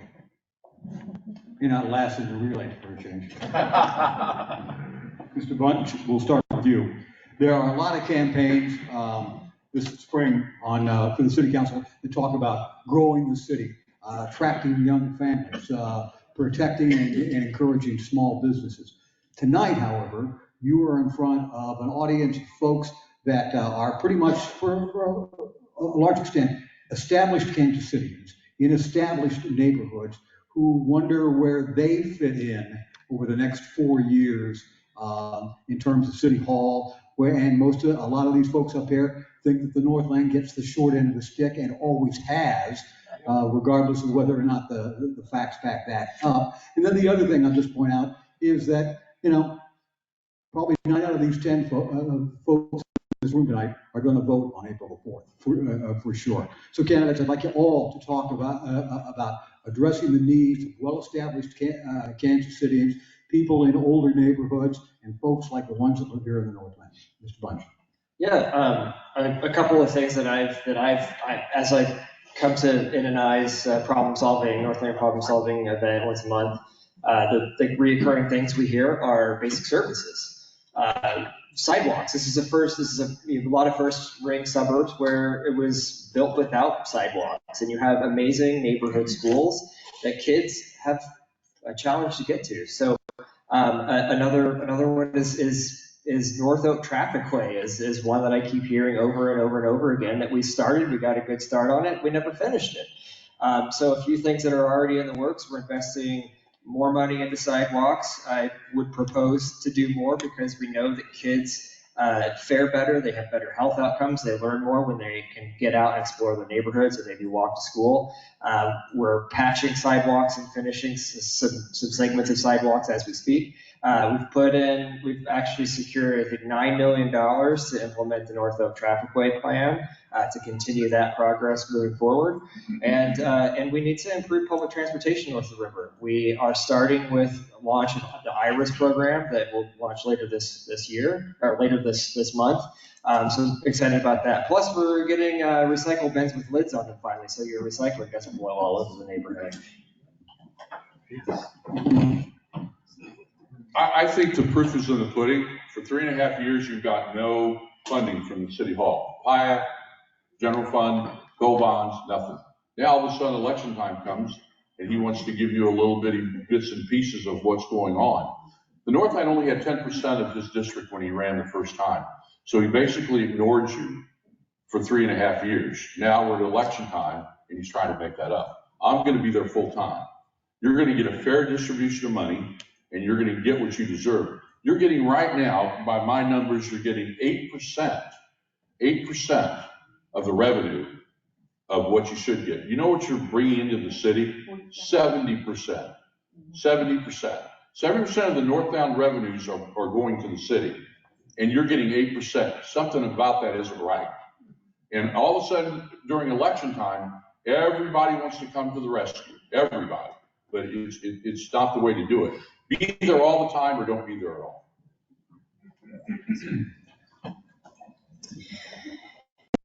If I am fortunate enough to be your city councilwoman, you will not only see me in your community ongoing as I have been for a number of years, you will obviously get the money that is fair to go into this community because this is a pretty dense area in the 4th District that is in the Northland. But also you're going to get a fair amount of time. You're going to get a fair amount of consideration, not just at NNI, at the chamber, in your communities, with your school district.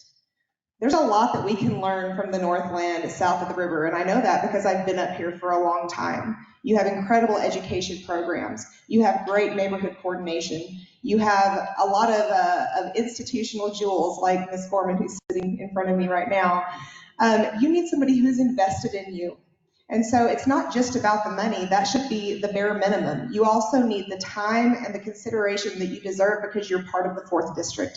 And that's something that I can promise to give.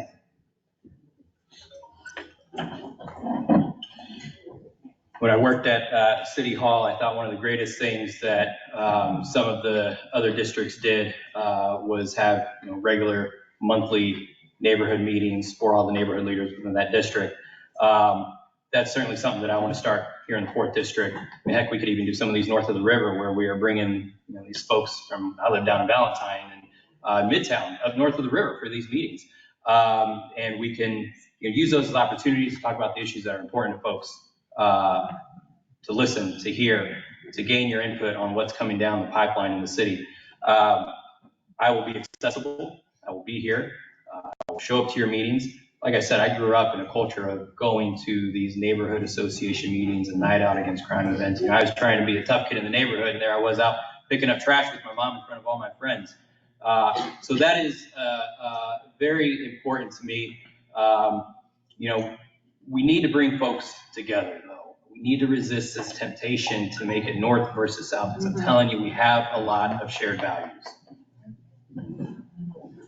Yes, and I think we as a neighborhood leader and as someone who has felt like neighborhoods are often reactive to what's happening at City Hall, we have to lean in. And I'm quite jealous of how organized NNI is, because we don't have any of that south of the river.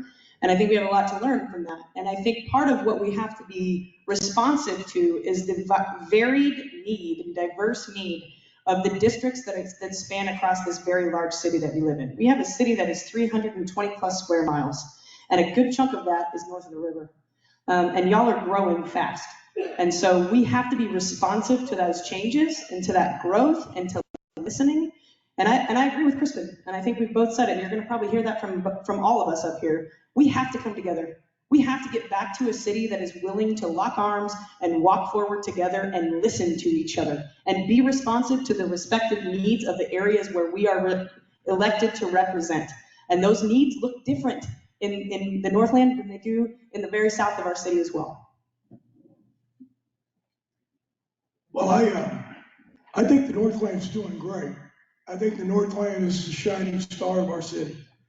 I mean, you could just look across the street to Antioch. I don't know, I mean, I grew up in Kansas City and I was in the Northland, rode my bike across the Choteau Bridge when it was 2 lanes. But look at the development here with Antioch. I mean, you got Briarcliff. Look what's going on in Briarcliff. There's a lot of great things going on in the Northland. But what we can't forget is we can't forget the people in the older neighborhoods that are living on fixed incomes. We got to take care of the people. Those people are going to take care of themselves. Most of my extended family lives north, moved from Northeast and the North End up in the Northland. So the Northland's doing great, but we got to take care of the people that have stayed here and built this Northland, because without you guys, this other stuff would have never happened.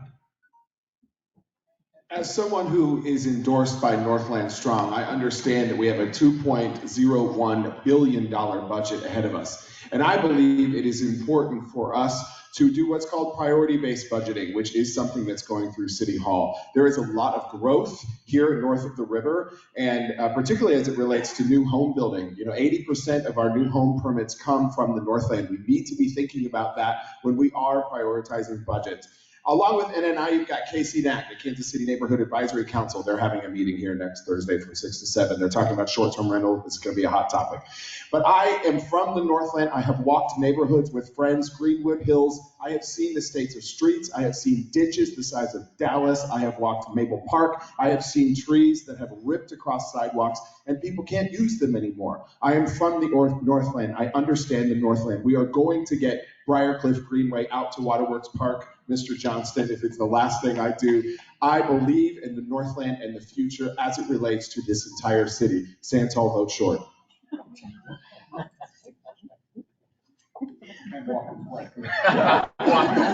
was good. Mr. Rizzo, we'll start with you. This is a question from one of the audience members here, and I like it. With the recent redistricting, the Choteau and the Native American Fountain Project is now in the 4th because of redistricting, obviously. Over 1.6 million has been raised from private donors in the old 1st and 2nd PIAC districts and the funds for those districts. The statues are in place. The Parks Department has funds available to complete the project with everything but the fountain. Another 500,000 is needed. Would you support providing 4th District PIAC funds to complete the project? Mr. Rizzo. Yeah, I think with the smart part right now, I think Northland getting a $500,000 appropriation to do the fountains, I think there's no problem with that at all. I think that it's going to be a long time before they even get even with south of the river. The numbers just don't make sense. The numbers have been terribly skewed in favor of south of the river. Millions and millions and millions of dollars have been blown on bypass, been blown on different what I would call luxury items on south of the river. And believe me, I live south of the river. But you have to have a fair distribution of money. Anytime any one area starts getting ahead of the other, then you're not doing your job as a councilman. You have to be fair to all the people, and you have to tell them that that's what's going to happen. That's what I'm telling you with me. You elect me, Henry Rizzo, 4th in District, then you will get a fair shake up here. And you will continue to get it the whole time that I'm elected, not just 6 months before an election. Yes, I think it's important that we finish what we start. And on a project like this that I know so many people have worked so many years on, that is very meaningful to this community, yes, it's important that we do finish things that we start and that we keep our commitments to the Northland, and especially around historic monuments like that. So yes, I would, to answer your question. Yeah, I'm absolutely happy to take a look at it. If there is a consensus with folks that that's a top priority, let's sit down and let's talk about it and figure out a way to make it happen. I live in a neighborhood that has been struggling with getting our PIAC. Yes, we've had allocated funds, but actually getting the project done has taken like 6 years. So I am acutely aware of the frustration that exists in having dedicated dollars and not being able to get it done because of various lines of bureaucratic hoops that you have to jump through in terms of working with some folks and some of the departments at City Hall. So yeah, that's a long-winded way of saying, yes, I would support it. I do believe that we, when we say that we're going to do something, we should do it and we should follow through. This is the city of fountains. Of course we need to finish the fountain. One of the best fountains in the world is that woman's fountain, right there, Anita Gorman. She's got a wonderful fountain. Matter of fact, I went and took one of my pictures for my campaign up there because I like it so much. Now, Miss Gorman and my dad, Nolly Gates, were park commissioners together, and they got so much done in the tenure that they were on that the park commissioners before and after, they can't rival. They did a lot of great things. And being the city of fountains, of course, we need to fund that fountain. And I'm in tune with the park board, and I follow them because I was a park commissioner for 30 minutes one time, and that's a whole nother story. But you know, those fountains, they used to get the water for free. Now they have to pay the water department for the fountains, and that's ridiculous. Some of these problems we can fix, and I can fix them. We've been talking about this particular fountain since my father was Platte County Commissioner back in the late 90s. This is not a new issue. This has been something we've been talking about for a very long time. And we actually have 3 tranches of funds we can pull from, let alone PIAC. PIAC, of course, is a 1% sales tax. Started 40 years ago, and this year's allocation should be around $4.93 million. We also have $80 million that was allocated in November from the bond issuance that is specifically related for parks and community centers and things like that we could pull from. Additionally, we have $5 million in this year's budget for what's called Rebuild KC, which is essentially projects in, on, near, or around neighborhoods, and a multitude of things can apply for them. So I would expand the question about PIAC a little bit further to include those 2 other tranches of money. We can and we will get that fountain back up and running, sir.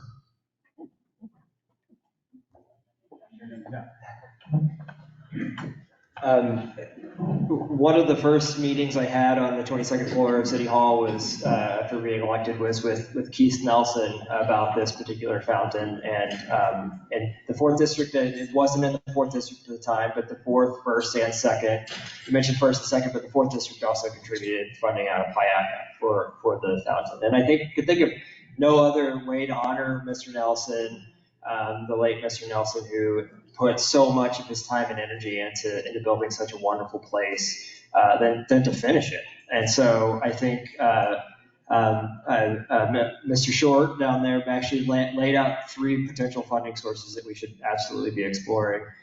So if it, we'll find out what it costs, and if it's what the community really wants, I can think of no other way to honor Mr. Nelson's KC than that. Maybe we should name the park after him as well while we're at it. But want to make sure that we continue that work and continue to make it such a wonderful little park.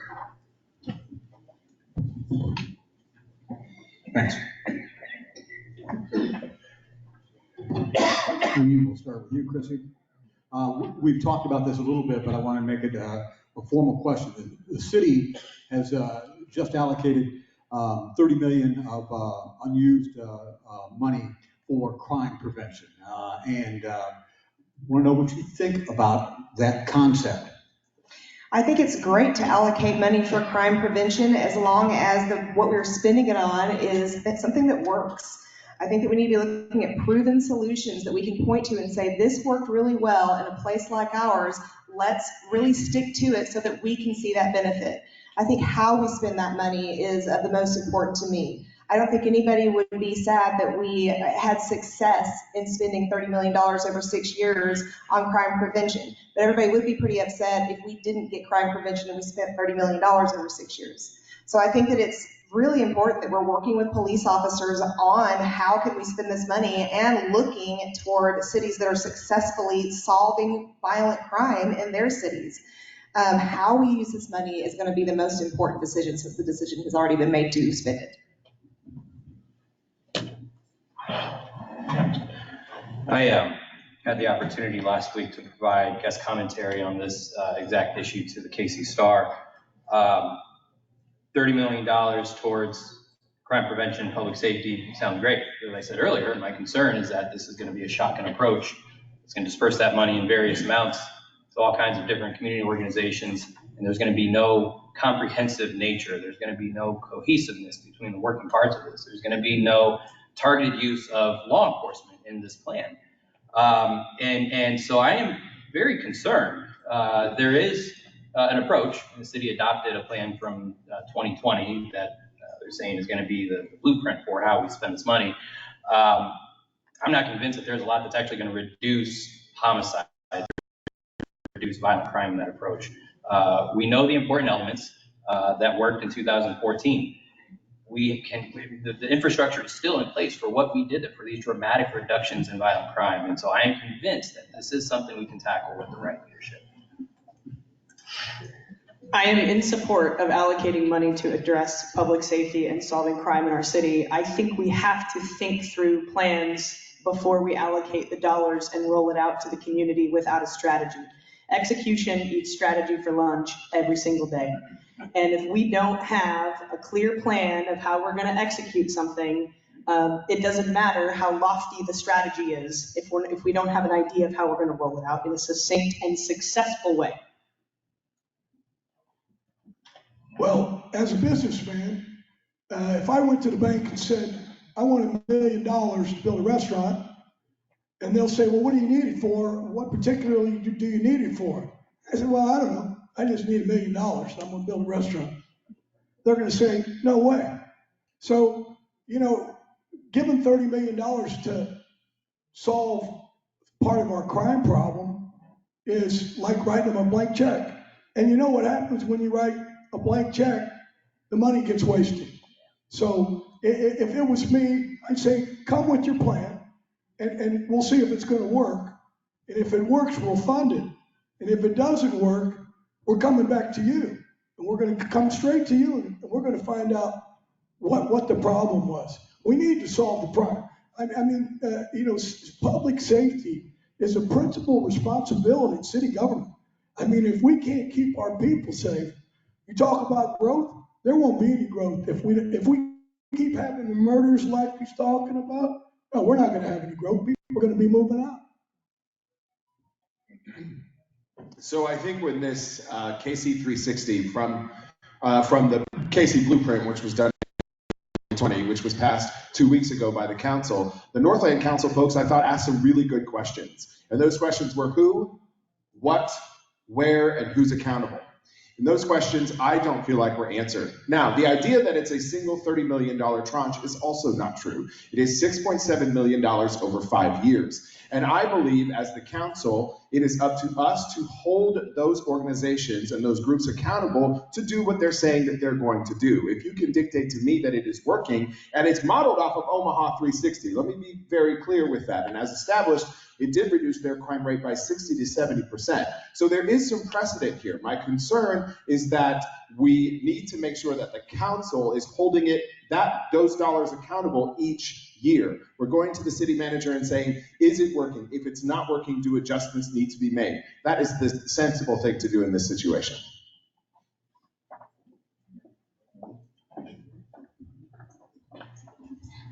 Yeah, I think Justin put it well, but this isn't $30 million blank check. This is over the course of several years, 5 years in fact.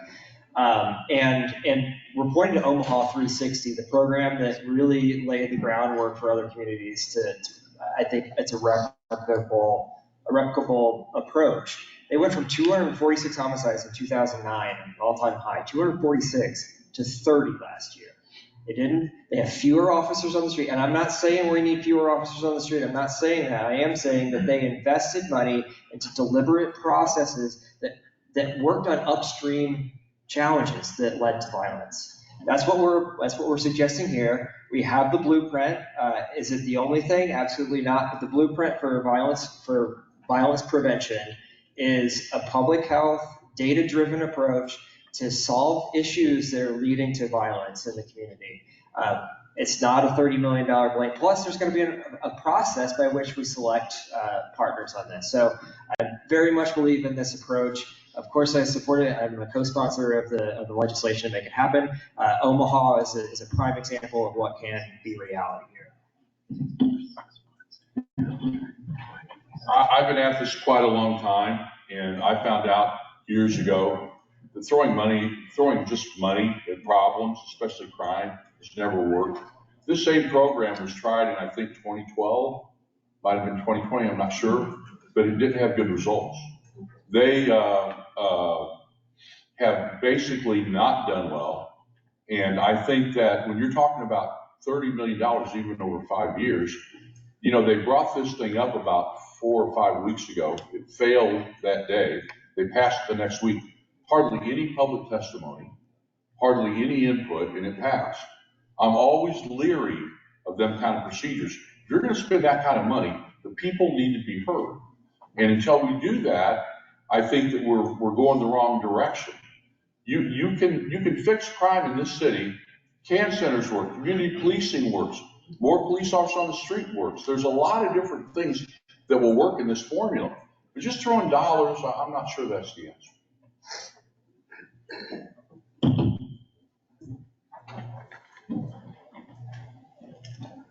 We got time for one more question, and candidates, I guess this is going to be it.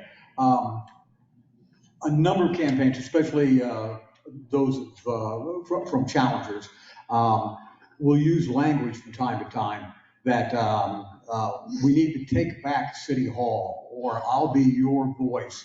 That City Hall is run by such and such a group, and so I guess the question here is,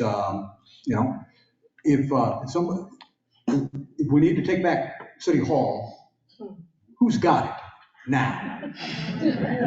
And how does that? How do you go about that? So I believe we start with Mr. Ray on this, right? I guess it depends on what group you're talking to. You're probably going to get a different answer. But I think the value that's being reflected when people say that is they don't feel like they have a city government that's being accessible, that's listening, that's being responsive. And that's something we always need to strive to be better at. I think we've had good folks along the way try and improve what we're doing to reach the community and gain input. Every year we put out citizen satisfaction surveys and all these great ways to reach folks, but it's never enough. And it's one of those things that is going to be a continual work in progress that we should always be striving to improve. And I'm going to take the rest of my time, Mike, if I can, to go back to this public safety issue, because it is very important that we understand exactly what is happening. I'm very familiar with Omaha 360. My office has been a big part for the last 5 or 6 months in replicating that program from Omaha to Kansas City. What the city's trying to do now is retroactively say, oh, that's our strategy. Now that that's being done, that's our strategy. So we're going to start throwing money at that. That's not how you create policy. That's not how you legislate around public safety. We need the city to lead the way and be proactive in incorporating KC 360. Yes, is an important part of that, but that's not the whole package. We need to decide how we're going to spend that money and what we're going to do as a city to reduce violence and make Kansas City a safe city in America. I wouldn't use the word take back City Hall or the phrase take back City Hall. I think it's inflammatory, politicized language that's just jargony, and it's used to elicit an emotional response. I think that if we are going to have an effective city government, we need a council that is, and I've said it before, I'm going to keep saying it, we need a council that is going to work collaboratively across all districts. And we need a council that is going to support city staff. We have to invest in our people. We have to invest and support our people. And we have to evaluate, where do we have gaps in city staff? Where do we can pass good policy all day long, but if we don't have the people to actually implement those policies and those ordinances, it's all for naught. It goes back to the execution and strategy piece. We have to invest in our people. And so having a council who just tears down what city staff does all the time, that doesn't get us to a better place as a community. We have to have council members who are going to work collaboratively with City Hall, and we have to prioritize getting the most talented, the smartest, the most expertise into City Hall as possible to solve our complex issues. Well, as just a regular guy, I'm just a businessman. Okay, I'm not a politician, not a career politician. I'm not a lawyer, but I'm a guy that was raised to show people respect. And sometimes, a lot of times, I know personally, I've called city council people. They never call you back. They just don't call you back. Now, what good are they if they don't call you back? They're worthless as far as I'm concerned. Michael, as far as taking back City Hall, I mean, putting back common courtesy and putting back when a person calls you, you got to return their phone call. The lawyers, the politics, you've got people on the city council, they've been on 8 years, they get off 4 years, they're 8 years again. And then if you want to do something with them, you got to hire their husband or wife. I mean, that's all ridiculous.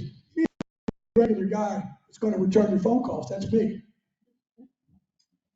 I've been saying for quite some time that we need to bring the 26th floor of City Hall into the sidewalks. Or excuse me, into the sidewalks, Jesus. That is, if there are sidewalks, down to the sidewalks and into the neighborhoods. It is incredibly important to bring back this sense of community-driven leadership. It is essential. If we are being elected to represent a community, we need to be representing the community. And we need to be listening to all voices of the community, not just those that others would deem worthy. Also, I think it's very important to have full-time leadership. City council is a full-time job. It is technically a part-time job, but it is not. I plan on making Kansas City my full-time job. This will make me inherently more accessible to you. If you call my office, if you email my office, you should get a response. And the fact that people aren't getting a response from their constituents should really concern you. And that is a promise that our campaign is making tonight. We will be a full-time council person. Stand tall, vote short.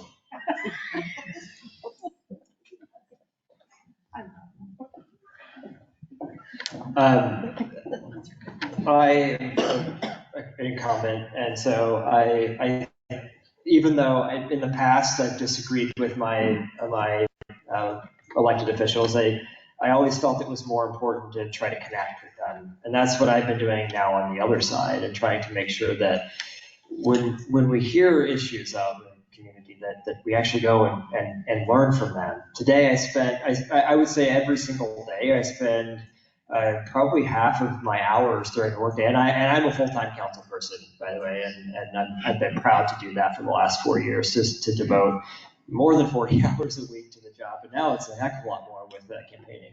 But I spend probably half of my time during every single workday sending text messages back to constituents who reach out to me, emailing them.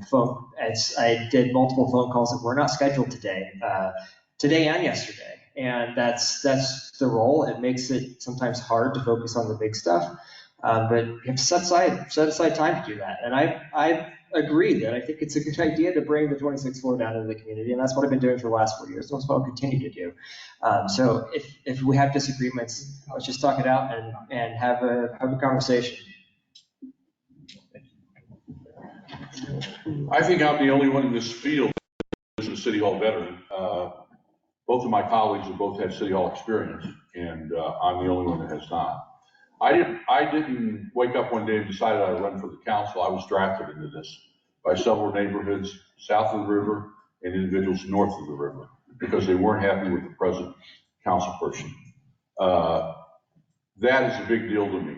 And then when I didn't get my own phone calls returned, that kind of spurred me on to run for this job. I virtually swept the endorsements. I've got Northland Strong. I've got Citizens. I've got most of the endorsements in this race, and I think that says a lot about the condition of the district. Shows that they have no confidence in the present councilman. So I would hope that you would go for a change and vote for somebody that is new to the job, but yet has a lot of legislative experience and can do the job. I think we need a steady hand down there, and I think I'm the guy. Henry Rizzo, 4th District. I'm going to go out on a limb and answer your question, Michael. So I did work at City Hall for 2 years, and it is true that there's a lot of money in our local politics. There are a lot of special interests who endorse folks. They all have their reasons. And there are people who fund other people's campaigns to a pretty high amount. And I have seen a definite prioritization of the folks who bring the money. I don't think that's okay. If folks want to bring money to campaigns, thank you very much. But the people should always be the #1 priority of the public servants. Their entire job is to represent you and to put your needs first as the voters and the residents in the neighborhoods and communities that they serve. That is their #1 priority. And we have not seen that. They do spend time doing some stuff, but it's not always for you. Quite frankly, most of the time it's not. Their legislative aides mostly do the things for you. And I was that person for a while. So Chrissy Dastrup, 4th in District, thank you for having us tonight. And I hope that you guys will vote for me on April 4th.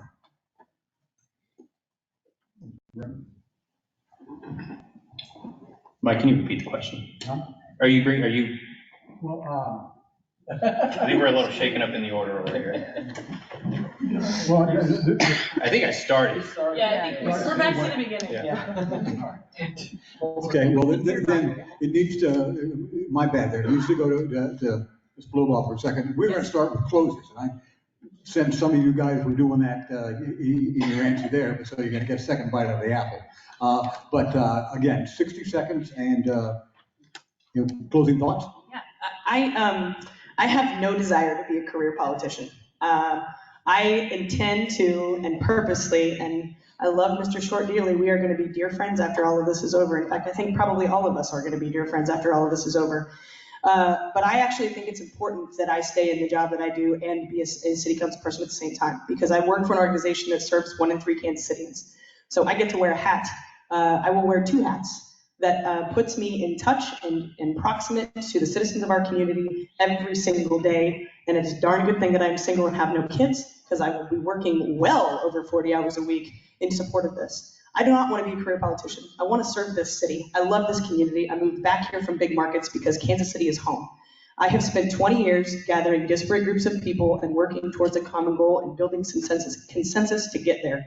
I believe in leadership that listens and leadership that is humble and is willing to say, I don't know everything. I have to ask for help sometimes. I am that kind of leader, and I look forward to your vote on April 4th. Thanks.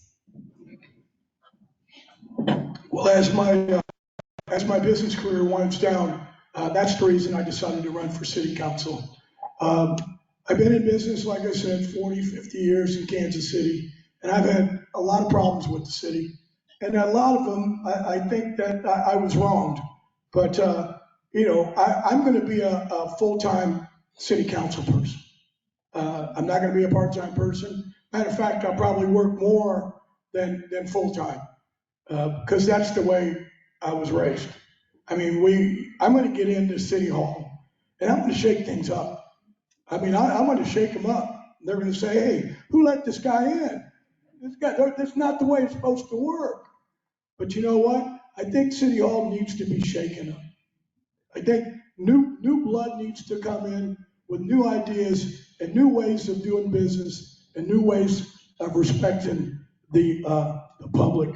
And that's John DeCapo, kc4decapo.com. Thank you very much. My name is Justin Short, and I was born and raised in the Northland. Your choice for the 4th District at-large seat is clear. I come from a Platte County Commissioner. I come from a mother who spent 25 years working in the Harvest Ball Society. This is my community. Kansas City is my home. I went and worked overseas for a while, but I was always back to Kansas City. And I'll go back to something I say all the time. There was no better sentence on the planet than hearing an airline pilot say, ladies and gentlemen, welcome to Kansas City. It means something to me. You mean something to me. And the future of Kansas City that we all want, a safe, thriving, and growing community, is possible. We have to get the right folks in that seat. My name is Justin Short, and I am running to be your 4th District at-large City Council person. Stand tall. I just looked at my mother and now I'm puddled. Stand tall, vote short on April 4th. JustinShortForKC.com, JustinShortForKC@gmail.com. Send me your questions. Thank you, Mike.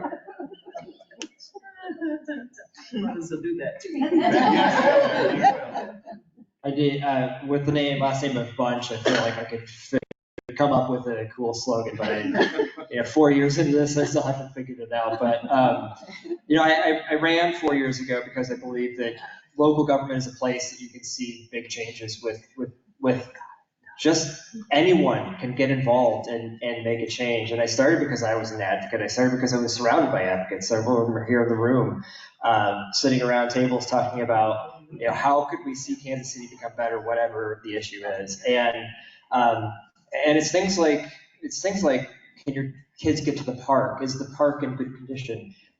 Is affordable housing is a big policy issue that local governments can actually do a lot of work on. Investing in public transportation, things that are beyond just basic services, true quality of life things. And my opponent mentioned that all the endorsements, and just think I would be remiss if I didn't say that I'm not only endorsed by great progressive organizations like Tenants Power and Our Revolution, KC Sierra Club, but also unions, the AFL-CIO, the fire union, the carpenters union. So I'm supported by the hardworking people of the community because I believe that I'm the right person for this job because I'm looking out for the working folks, looking out for the community. First of all, thank you all for having me tonight. I really enjoyed being here. I feel at home north because a lot of people migrated here from Northeast, so a lot of familiar faces are out in the crowd. I am also supported by one particular union I'm real proud of. It's Local 500. It's 1,000 city employees that supported me instead of my opposition. That's got to say something. If he writes their checks and they support me, so that has to tell you something about what's going on in City Hall. I'm also supported by the fire chiefs, which have given me their seal of approval. I'm also endorsed by the FOP, Fraternal Order of Police, also. So I've done a very good job of telling him how I am going to be a good councilman and take care of the people I represent. I came with the original CID legislation, Community Improvement District legislation, that every neighborhood association works with today. That was my original legislation. I've recited the city for a long time, and hopefully you'll keep me there and elect me as your 4th District City Council. I'm running for city council because I am tired of seeing solvable problems ignored just because they're hard. I've been a hard worker, a full-time public servant for a very long time, when it wasn't my job and when it was my job. It's what I love to do. I love my community, I love Kansas City, and I love people. I'm also very, very good at problem solving. It's really just energizes me to help. And that's why I want to do this. I will be a full-time city council person. I will not have other priorities outside of this job. I will be in your communities consistently as I have been for many years. I can't stress enough how important it is to me that you know that you will be my priority at City Hall. I don't have grandiose plans. I'm not beholden to anybody outside of community members who are running my campaign, volunteering for this campaign. And that is who I want to serve, is you, the people who have supported me through this and the people who I've supported through a lot of things over the years. So thank you very much, and I look forward to serving you.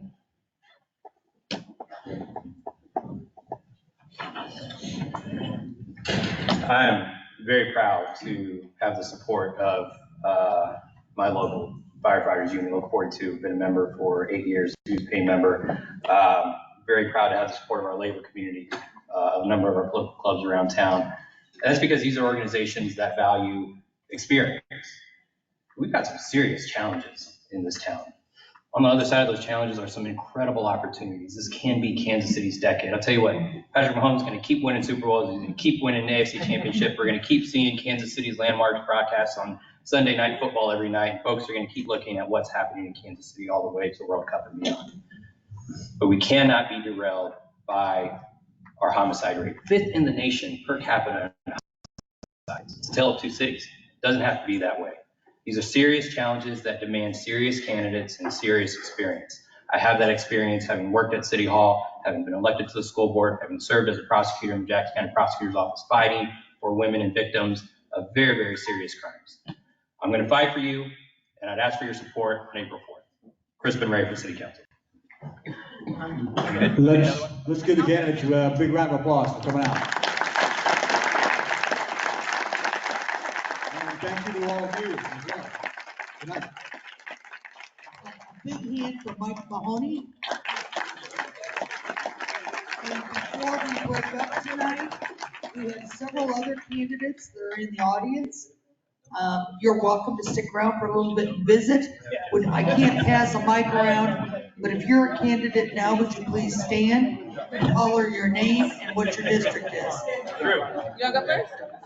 Leslie Crunch, 2nd District at large. Janae Manley, 2nd District at large. Melissa Madison Esley, candidate for City Council, 3rd District at large. We're laughing around.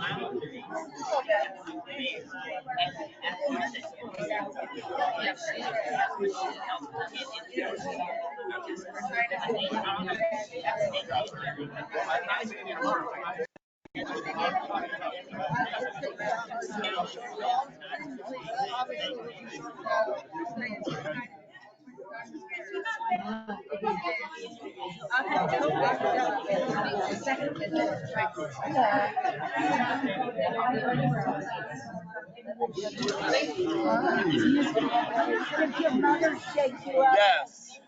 No more council forums for Mr. Short. I'm just kidding. Thank you very much. Thank you. I appreciate that.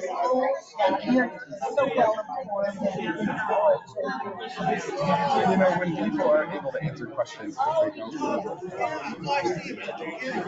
don't because we're working on our hands. You are. I don't think I've ever seen anybody at work any harder than you. Well, Karen, I appreciate that very much. Thank you.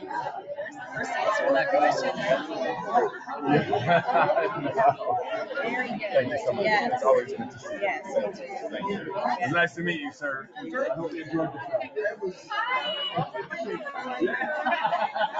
That's the way I put it. Wow. Okay. He's well informed. I mean, there's a little bit of this. Yeah, almost every night.